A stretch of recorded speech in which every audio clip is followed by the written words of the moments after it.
ایک دور تھا کہ جب لوگ خط لکھا کرتے تھے اور خط کو آدھی ملاقات تصور کیا جاتا تھا۔ کتنا مزے کا دور تھا نا کہ خط آتا تھا تو سب ایک ساتھ جمع ہو جاتے تھے، ایک پڑھ رہا ہوتا تھا اور باقی سب سن رہے ہوتے تھے۔ ایک رونق کا نام تھا خط، اور اگر کوئی لڑکا کسی سے عشق کر بیٹھتا تو اپنے پیار کا اظہار بھی وہ خط کے ذریعے کرتا تھا۔ ایک خاص اہتمام کے ساتھ خط لکھا جاتا تھا، کاغذ کو خوشبو سے معطر کر کے اور شعر و شاعری سے مزین کر کے وہ خط اپنے محبوب کو دیا جاتا تھا، اور وہ خط کبھی کسی کتاب تو کبھی الماری کی زینت بنا تھا۔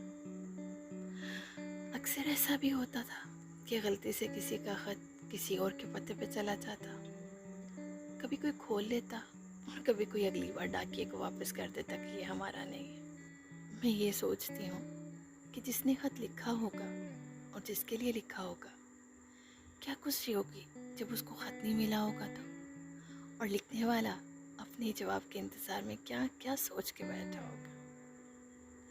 کتنی اذیت میں گزرے ہوں گے نا اس کے وہ پل جب اس کو خط کا جواب نہیں آیا ہوگا تو۔ خط کا دور بہت اچھا تھا، مجھے خط کا دور بہت اچھا لگتا ہے۔ میرا دل کرتا تھا کہ کاش وہ دور پلٹ آئے اور میں بھی کسی بے نام پتے پہ خط لکھوں اور اس خط میں اپنی تمام کیفیت بیان کروں۔ میں لکھوں کہ اے بے نام شخص، میں تمہیں نہیں جانتی، پر میں اپنے سب دکھ، اپنے الفاظ تم تک بھیج رہی ہوں اس خط کے ذریعے۔ اور شاید جب تم یہ خط پڑھ رہے ہوگے تو تمہیں کاغذ پہ آنسوؤں کے نشان نظر آئے تو اے خط پڑھنے والے، تم مت رونا، تم بس پڑھتے رہنا اور سوچنا کہ کتنی اذیت ہوگی جب اس نے یہ خط لکھا ہوگا۔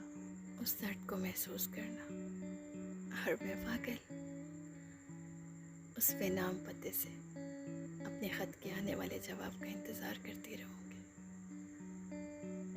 اور اس خط پہ اپنا پتہ لکھنا بھول جاؤں گی۔